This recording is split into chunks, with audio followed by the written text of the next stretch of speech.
Why not give me to soldiers? They pay for Apache women. Don't want their money. They will hurt you, Silas. They might kill you. Let them try. I've got nothing left to lose anyway. Please, just make it fast. The Apache girl said, but the cowboy carried her home instead. The winter sun hung low over Red Mesa, casting long shadows across the Arizona desert. The air was sharp and cold, carrying the scent of juniper and dust and something else, something ancient and unchanging that belonged only to this land. Silas Crane rode slowly through the dry riverbed, his horse's hooves crunching on frozen gravel, each step echoing in the vast silence. He had been alone for 3 years now, living on a small ranch miles from the nearest settlement, farther still from anything resembling civilization. The isolation had been intentional.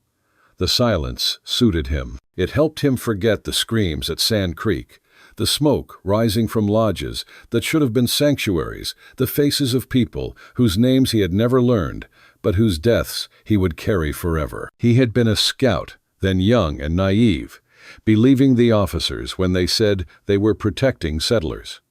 He had learned too late what protection meant when it was wielded by men who saw only enemies, never people. Silas was a tall man, weathered by sun and wind, his face lined with the kind of weariness that comes not from age, but from regret.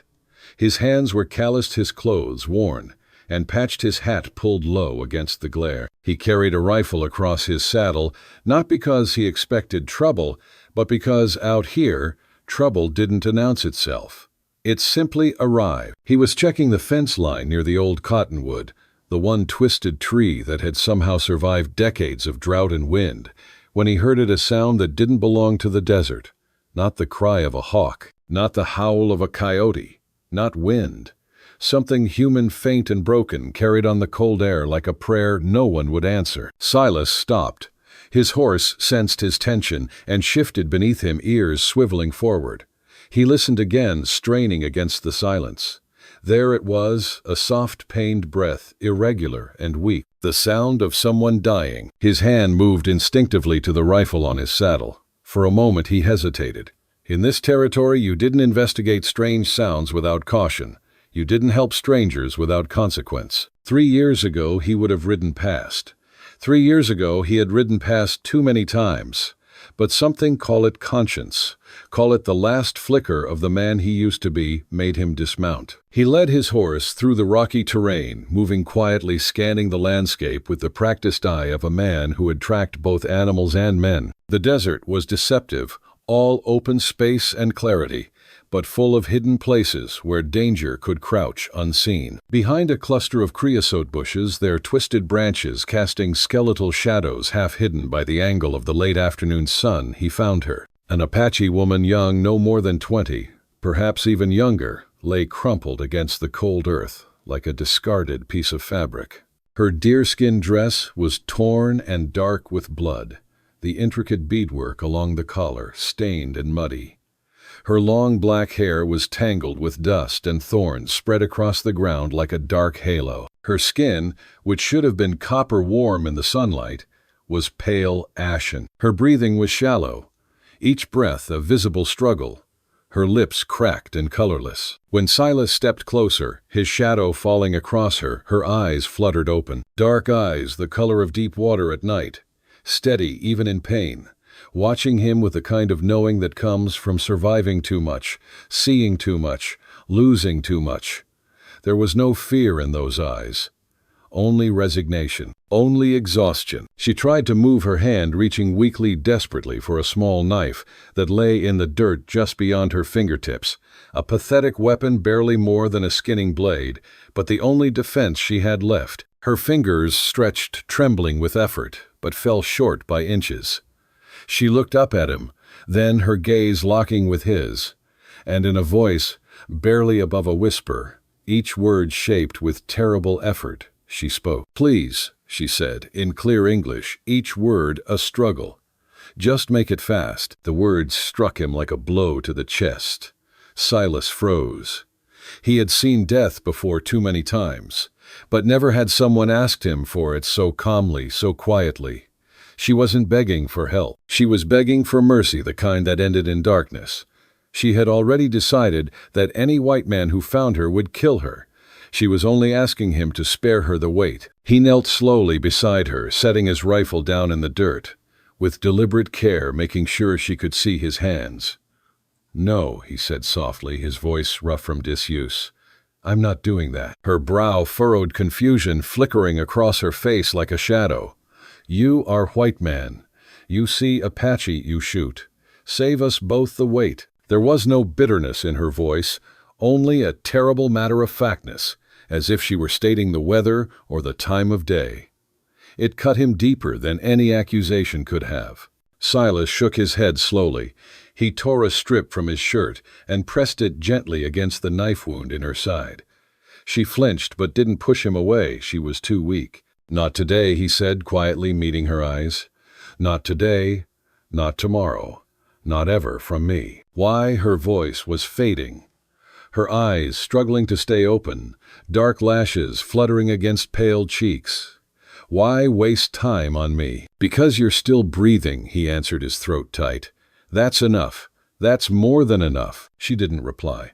Her head fell to the side, unconscious, her body going limp in his arms. Silas worked quickly, wrapping the makeshift bandage around her waist, securing it tightly to slow the bleeding. Then he lifted her carefully into his arms. She was lighter than he expected, her body trembling against his chest like a wounded bird. He mounted his horse with difficulty, holding her steady against him, and began the long ride back to his ranch. The desert stretched endlessly around them. The wind was cold and sharp, cutting through his coat like a blade.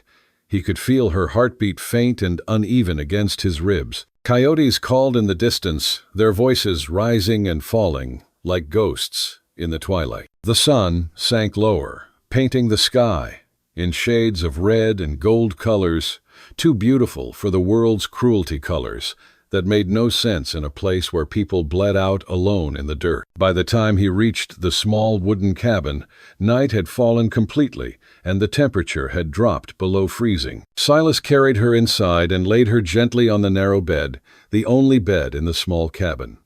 He lit the lantern, and in the flickering amber light, he could see the full extent of her injuries. A deep knife wound, jagged and angry, ran along her left side.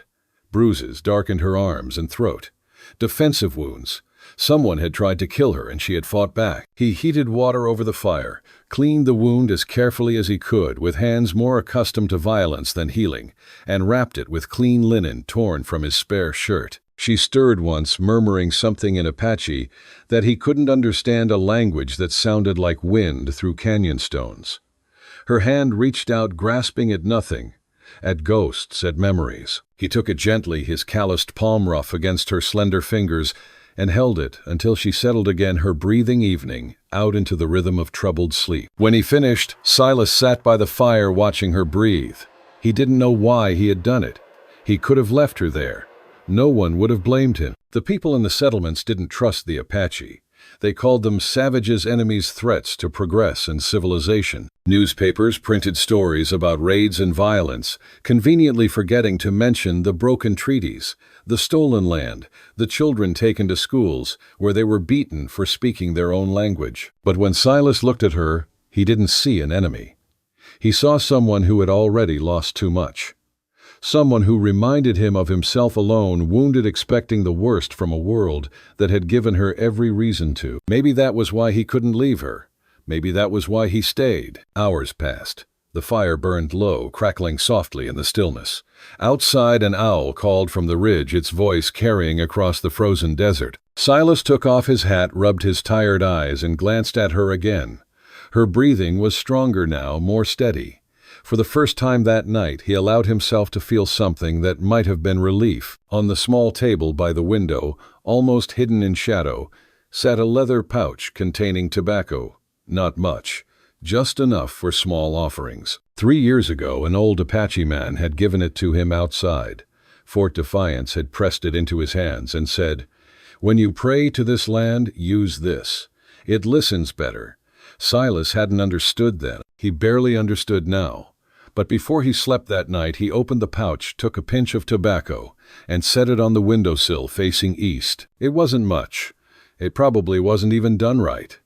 But it was an acknowledgment, however clumsy, that he was a guest on land that had never been his, caring for a woman whose people had every right to want him dead. The tobacco sat there in the moonlight, dark and fragrant, a small prayer from a man who had forgotten how to pray. The next morning, pale sunlight filled the cabin, turning the dust motes into floating gold. Silas woke in the chair where he'd slept, his neck stiff and aching, his back protesting the wooden slats. The woman was awake. Her eyes were open, watching him carefully, wary as a cornered animal, her body tense beneath the blanket, despite her obvious weakness. "You're safe here," he said quietly, not moving, keeping his hands visible and still. "Why?" she asked, her voice stronger now, but still edged with suspicion, with the hard-earned distrust of someone who had learned that safety was a lie white men told. "Why not give me to soldiers?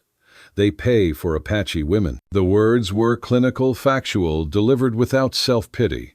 They still made him feel sick. "Don't want their money," Silas said simply. She frowned, studying him, as if searching for a lie, for the angle, for the inevitable betrayal. Her gaze moved past him to the windowsill, where the tobacco still sat in the morning light. Something shifted in her expression, not quite trust, but a softening of the hardness around her eyes. She looked at him differently then, as if seeing him clearly for the first time. "You know tobacco offering," she said. "It wasn't quite a question. An old man taught me once. Don't know if I did it right." "You did it," she said quietly. "That matters more than right." For a long moment, they looked at each other across the small cabin. Two people from different worlds, carrying different scars, bound together by chance and desperation, in a place that belonged to neither of them, and both of them at once. "Your name?" she asked, finally, her voice softer, now less guarded. "Silas," he said. "Silas Crane." "Ayanna," she said after a pause, as if testing whether the name was safe to speak aloud in this place. "My people call me Ayanna." "Ayanna," he repeated carefully, the name unfamiliar on his tongue, but not unpleasant, carrying with it the weight of a trust he didn't yet deserve. He brought her water and a little bread. She hesitated, then ate slowly, never taking her eyes off him, watching for the betrayal that hadn't come yet, but surely would. When she finished, she looked toward the window, toward the endless desert beyond. "How long have I been here?" "Since last night. I should leave," she said, though. Her body was still weak, still trembling with the effort of sitting upright. "Before they come looking." "Who?" She didn't answer. Her jaw tightened, and she turned away, her dark hair falling across her face like a curtain, hiding whatever emotion had flickered there. Silas didn't press. He had his own questions. He didn't want to answer his own ghosts he didn't speak about. He stood and walked to the door, pulling on his worn coat. "You're too weak to go anywhere. Rest another day. Then you can decide." He paused in the doorway, not looking back. "No one will hurt you here. I give you my word." "Word of white man," she said quietly, but there was no venom in it, only exhaustion. "Word of a man who's broken too many promises already," Silas replied. "This one I'll keep." He left her there in the quiet cabin and went outside to tend the animals, to give her space, to let her breathe without eyes on her. The morning was cold and clear, the sky stretching wide and blue above the red earth. Somewhere, in the distance, a hawk cried. The sound carried across the desert like a question without an answer. 3 days passed, like shadows moving across stone. Ayanna's strength returned slowly, cautiously, like a wild animal, testing the safety of new ground. She moved carefully around the cabin, her footsteps soft on the wooden floor, watching Silas with the quiet, unwavering attention of someone who had learned not to trust easily, but was just beginning to wonder if trust might be possible. He gave her space, understanding instinctively that trust could not be rushed, could not be demanded. In the mornings, he would rise before dawn and tend to the animals, 2 horses, a few chickens scratching in the dirt, a milk cow that had seen better days. He mended fences with wire and patience, chopped wood, until his shoulders ached, hauled water from the well. He didn't ask questions. Neither did she. But sometimes when he came back inside, he would find that she had swept the floor or folded the blankets or set a pot of coffee on the stove. Small gestures, quiet acknowledgments, the language of people who had forgotten how to speak their needs aloud. On the fourth morning, the sun rose clear and cold, painting the sky in shades of pink and gold. Ayanna stepped outside for the first time since she had arrived. The desert air filled her lungs sharp and clean, carrying the scent of sage and juniper. She walked barefoot to the edge of the porch, her bare feet touching the worn wooden boards, and looked out at the wide-open land that stretched endlessly in every direction. The red mesas stood like ancient sentinels against the horizon, their slopes painted in rust and shadow, their faces carved by wind and time into shapes that held stories older than memory. She closed her eyes and tilted her face toward the Sunday.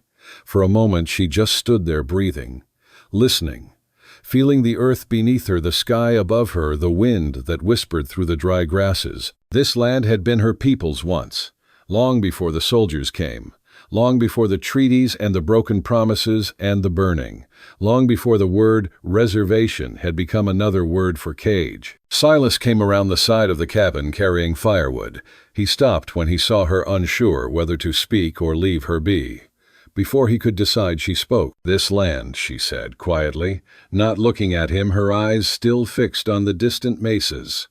"It belonged to my people once." Silas set the wood down slowly, carefully, as if the slightest sound might shatter something fragile between them. "I know," he said quietly. "Do you?" She turned to him then and there with something raw in her eyes, something that had been held back until now. "Do you know what it feels like to walk on land? Your grandmother walked where your ancestors are buried and be called trespasser. To have soldiers tell you that your own home is illegal." "No," Silas admitted. "I don't know that. I'll never know that." The honesty seemed to surprise her. She had expected defensiveness, excuses, the thousand ways white men had of explaining away theft and calling it destiny. "Then why do you stay here?" she asked. "Why not go back to your own lands?" "Because I have no other lands," Silas said simply. "Because I did things I can't undo, and this place is the only one that doesn't ask me questions I can't answer." She studied him for a long moment, her dark eyes searching his face for lies, for hidden cruelties. Finally, she nodded just once. "We are both exiles, then." "I suppose we are." She walked down from the porch, her feet pressing into the cold earth, and knelt. Without speaking, she pressed her palm flat against the ground, her fingers spreading wide, her head bowing slightly. Her lips moved in words Silas couldn't hear, a private conversation between her and the land itself. When she finished, she stood and brushed the dust from her hands. "What was that?" Silas asked, carefully, not wanting to intrude, but genuinely curious. "Greeting," she said simply. "The earth remembers us. It is polite to remember it back. Will you teach me?" She looked at him, sharply surprised again. "Why?" "Because I live here," Silas said, "and I should know how to speak to it properly." For the first time since he had found her bleeding in the desert, Ayanna smiled. It was small, tentative, like the first flower pushing through frozen ground, but it was real. "White men do not usually ask to learn our ways." "I'm not asking as a white man," Silas said. "I'm asking as someone who wants to do better. To be better." She considered this. Then she knelt again and gestured for him to join her. "Kneel here. Press your hand flat like this. Feel the earth against your skin. Not just touch it, but feel it. It is alive. It knows you. It has seen you walk across it. Now you acknowledge that you have seen it too." Silas knelt beside her, his knees pressing into the cold dirt, and placed his palm flat against the ground. At first he felt nothing but cold earth and pebbles, but as he stayed there, breathing slowly, something shifted. He couldn't name it, couldn't put it into words, but it was there. A sense of connection, of belonging that wasn't ownership but presence. Being seen by something vast and patient and enduring. "Now," Ayanna said softly, "you can speak. Thank the earth for holding you, for giving you water to drink and ground to stand on. It doesn't have to be complicated, just honest." Silas closed his eyes. In his mind, he saw the faces from Sand Creek again, saw the lodges burning, heard the screams. He had walked across this earth as a destroyer once, but maybe, just maybe, he could learn to walk across it as something else. "Thank you," he said quietly. the words feeling strange and sacred in his mouth, for letting me stay, for not turning me away when I didn't deserve it. When he opened his eyes, Ayanna was watching him with something that might have been approval. "Good," she said. "You learn fast." They stood together, brushing the dirt from their hands, and for a moment they simply existed in the same space, two damaged people beginning to understand that healing didn't require forgetting, only honesty. "My mother taught me that," Ayanna said after a while, her voice distant, caught somewhere between memory and grief. "She said the earth has no enemies, only children who have forgotten how to listen." She sounds wise. She was. Ayanna's expression flickered, pain crossing her face like a shadow. She died in fire. Government soldiers came to move us from our village. They said we had 3 days. We had lived there for generations, but they said it was not ours anymore. My father tried to negotiate. They shot him. My mother tried to shield us. The lodge caught fire. I ran. My sister did not. The words came out flat, emotionless, the way trauma does when it's been carried so long it becomes part of the skeleton. Silas felt the weight of them settle in his chest like stones. "I'm sorry," he said, knowing the words were inadequate, knowing they changed nothing but needing to say them anyway. "Sorry does not bring them back," Ayanna said. But there was no accusation in her voice, only truth. She looked at him, then really looked at him and asked the question that had been hanging between them since the first morning. "What are you running from, Silas Crane?" He could have lied, should have lied. But something about the way she had trusted him with her story made him want to give her his own. "I was a scout," he said slowly, each word dragged up from a place he usually kept locked. "For the army. I thought I was helping protect settlers. Thought I was doing something good. But I was young and stupid, and didn't ask enough questions." "What happened?" "Sand Creek," he said quietly, and the name alone carried enough weight that he didn't need to explain further. But he did anyway because she deserved the whole truth. "I wasn't there for the killing, but I helped them find the camp, told them where it was, told them it was a peaceful village. They promised me they were just going to negotiate, maybe relocate them. I believed them because I wanted to. Because it was easier than seeing what they really were." He stopped, his throat tight, his hands clenched into fists. "When I heard what they did, women, children, elders, all of them, I knew I'd helped make it happen. I left that night. Haven't worn a uniform since. Haven't been around people much at all. Figured the world was safer without me in it." Ayanna was silent for a long time. When she spoke, her voice was quieter than he expected, softer. "You cannot undo what was done. But you saved my life when you could have walked past, when most men would have. That counts for something, does it? My uncle, he is a holy man, though he would not use that word. He says that the measure of a person is not what they have done, but what they choose to do when given the chance to do differently. You chose differently." Silas looked at her, and for the first time in 3 years he felt something that wasn't shame. It wasn't forgiveness he didn't deserve, that might never deserve that. But it was something like the possibility of redemption. The idea that maybe he could be more than the worst thing he had ever done. "Thank you," he said quietly. "For what?" "For not killing me in my sleep." She smiled then, a real smile that reached her eyes, and it transformed her face entirely. "Night is not over yet, Cowboy." The days that followed found a rhythm gentle and unhurried, like water smoothing stone. They fell into a pattern of shared work and comfortable silence, the kind of silence that exists between people who no longer need to fill every moment with words. Ayanna grew stronger. Her wound was healing cleanly, though she moved carefully, pressing a hand to her side when she thought Silas wasn't watching. She helped where she could, preparing simple meals from the supplies in the cabin, mending a tear in his coat with neat, precise stitches, teaching him words in Apache that he stumbled over like a child learning to speak. Asterisk. She-I, the Sunday 2-0 grass. Knee earth. Asterisk. He repeated them carefully, his accent clumsy, and she would laugh, a sound that had been absent from the cabin until now, bright and unexpected, like finding water in the desert. In return, he taught her small things about surviving alone in this harsh place, how to read the sky for weather, how to tell which cactus fruits were safe to eat, how to repair a fence so it would hold against wind and time. She already knew most of it, he realized.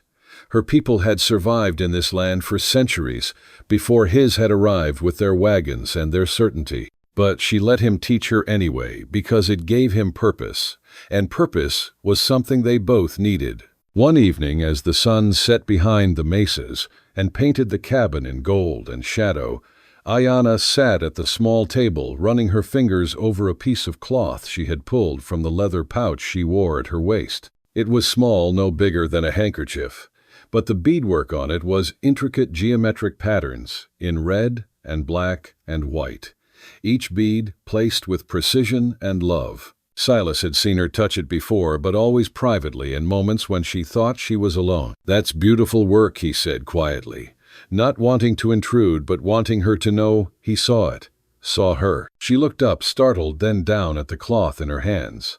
For a moment he thought she would put it away, hide it like she had hidden so much else. But instead she unfolded it carefully, spreading it flat on the table so he could see the full pattern. "My mother made this," she said softly, her fingers tracing the beadwork with reverence. "She started it when I was born. Every year she would add new beads, one for each season I survived. Red for summer, black for winter, white for spring and autumn. When I married, she would have given it to me as a wedding gift. It is called a blessing cloth." "How did you keep it?" Silas asked. "If you had to run." "It was tied around my waist under my dress," Ayanna said. "The only thing I took with me. Everything else burned: our lodge, our belongings, my mother's other work, my sister's doll that she loved, my father's bow. All of it gone. But this survived." Her voice caught. "Sometimes I think it is a curse, not a blessing. A reminder of everything I lost." Or maybe, Silas said carefully, it's proof that something of them survived, that they're still with you. She looked at him with eyes that glistened in the lamplight, threatening tears she had learned long ago not to shed. "Do you have anything like that from before?" Silas hesitated.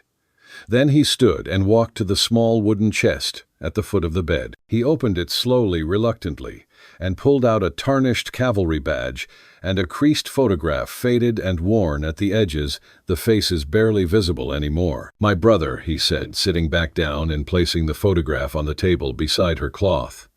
"Thomas. He died in the war, the big one, before I went west. He was everything good in our family. Smart, kind, brave. I tried to be like him.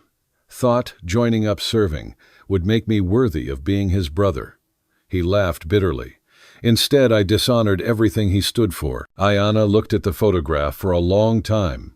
Then she reached across the table and placed her hand over his, the first time she had touched him voluntarily, the first time she had reached toward him instead of away. "He would be proud you saved me," she said quietly, "that you chose mercy when you did not have to. You don't know that." "Yes, I do. Because if he was everything you say he was, then he knew that being brave does not mean killing. It means choosing life, when death is easier." They sat there together.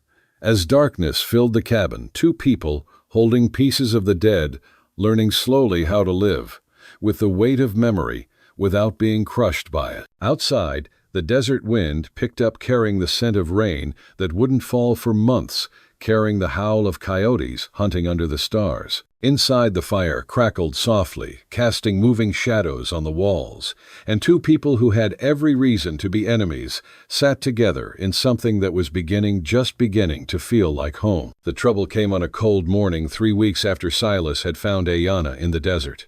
He was outside splitting wood, the rhythmic thunk of the axe, steady and meditative, when he heard horses approaching. 3 riders crested the ridge, moving deliberately toward the cabin, their silhouettes dark against the pale winter sky. Silas set down the axe and waited, his hand resting casually near the rifle leaning against the woodpile.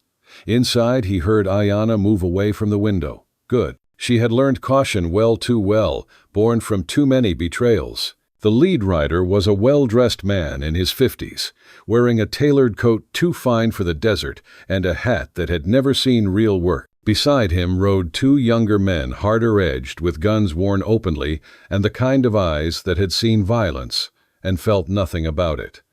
The kind of men Silas used to track with. The well-dressed man pulled his horse to a stop, a respectful distance away, and smiled a politician's smile, all teeth and no warmth. "Mr. Crane, I presume—" "You presume, right?" Silas said evenly, not moving from his position. "What can I do for you?" "William Hammond," the man said, touching his hat brim in a gesture of false courtesy. "I own the Red Mesa Timber Company. Perhaps you've heard of me?" "Can't say I have." Hammond's smile tightened slightly. "Well, I'm here to make your acquaintance, and possibly your fortune. I'm in the business of Progress Mr. Crane Railroad's timber development. The territory is growing, and with it comes opportunity for those wise enough to see it." "That's so." "Indeed. The railroad is coming through this region next year, and I've secured the contract to supply timber for the ties and stations. However, my surveyors inform me that the optimal route passes directly through this property." He gestured broadly at the land around them. "I'm prepared to make you a generous offer for your land. Very generous. Enough to start fresh somewhere more civilized." Silas met his eyes steadily. "Not interested." Hammond's smile faltered. "Perhaps you didn't hear the amount." "Don't matter the amount. This land's not for sale." Mr. Crane, Hammond said, his tone shifting to something harder. "I don't think you understand the situation. The railroad is coming, with or without your cooperation. The territory legislature has already approved the route. If you refuse to sell, I can have you removed through legal channels. Squatters' rights only extend so far, and your deed, if you even have one, won't stand up to eminent domain. Then I guess we'll see about that." Hammond's face darkened. His eyes flicked past Silas toward the cabin, and something calculating entered his expression. "I see you have company. That wouldn't be an Apache woman I glimpsed in the window, would it?" The air between them went cold and sharp as a blade. "None of your concern who stays on my land," Silas said quietly, dangerously. "Oh, but it is my concern," Hammond said, his voice oily with false sympathy. "You see, there are laws about harboring Apache without proper authorization, particularly Apache who might be avoiding legal obligations to the government. I'd hate to have to inform the marshal at Fort Grant that you're sheltering a fugitive. Very hate to do that. The Army doesn't take kindly to such things. Might come out here with quite a few men. Might not be gentle about it." It wasn't a threat. It was a promise wrapped in politeness. Silas felt his jaw tighten, felt the old anger, the kind that had gotten him into trouble before, rising in his chest. But he kept his voice level. "Get off my land." "I'm giving you 1 week to reconsider," Hammond said, turning his horse. "After that, I'll take the matter to the authorities. Think carefully, Mr. Crane. This can end easy, or it can end hard. Your choice." He rode off with his men, the sound of hoofbeats fading slowly into the desert silence. Silas stood there for a long time after they were gone, his hands clenched into fists, his mind racing through options that all led to bad places. When he finally turned back to the cabin, Ayanna was standing in the doorway, her face pale but her eyes fierce. "He will not stop," she said quietly. "No," Silas agreed. "He won't. Then I should leave. I am the reason he threatens you." "No." Silas's voice was firm. "You're not leaving. And that bastard doesn't get to run you off your own land just because he wants to make a profit. This is not my land." "Yes, it is," Silas interrupted. "This whole desert is your land. Was your people's land before any white man drew a line on a map and called it property? Hammond doesn't get to take it again. Not if I can help it." Ayanna looked at him for a long moment, something shifting in her eyes, surprise, gratitude, and beneath it, fear. Not for herself, but for him. "They will hurt you, Silas. They will burn your home. They might kill you." "Let them try," Silas said grimly. "I've got nothing left to lose anyway." "Yes, you do," she said softly, and there was something in her voice that made him look at her, sharply, made him see something in her face that hadn't been there before, or maybe had been there all along but hidden. "You have something to lose now. So do I." They stared at each other across the porch. The desert wind cold around them, the future, uncertain and dangerous and impossible to predict. But somewhere in that moment, they made a choice not with words, but with the simple act of not walking away. They would face this together, whatever came. That night, Silas rode to the neighboring ranch 3 miles east, a place run by a man named Tom Beckett, a former cavalry officer who had left the service under similar circumstances to Silas's own. Tom was older, grayer, harder, but decent, in the way men who had seen too much war learned to be decent. Silas found him in the barn, mending tack by lantern light. Tom looked up when Silas entered, took in his expression, and nodded slowly. "Trouble. Hammond came by today." Tom's face darkened. "Son of a bitch. He tried to buy me out 2 months ago. When I refused, he had his men cut my fence lines and run off half my cattle. Couldn't prove it was him, but I know. He's got bigger plans now," Silas said. "Railroad's coming through. He wants my land for the route. Threatened to bring the army in if I don't sell." "Army? On what grounds?" Silas hesitated, then told him about Ayanna. Tom listened without interruption, his weathered face thoughtful. When Silas finished, Tom was quiet for a long moment. "You know what you're risking," Tom said finally. "Harboring an Apache woman, defying Hammond, standing in the way of the railroad. Any one of those things could get you killed or imprisoned. All three together." He shook his head. "I know. Then why not just sell? Take the money, take the woman, go somewhere else." "Because I've run enough," Silas said quietly. "I've let enough bad things happen because it was easier than fighting. Not this time. This time I stand." Tom studied him for a long moment. Then he nodded, a small smile tugging at his weathered face. "All right then. What do you need?" "Witness. If things go bad, someone who knows what really happened. Someone the army might actually listen to, if Hammond tries to spin this into something it's not." "You got it," Tom said, extending his hand. Silas took it, feeling the strength in the older man's grip. "Hammond's been pushing around decent folk for too long.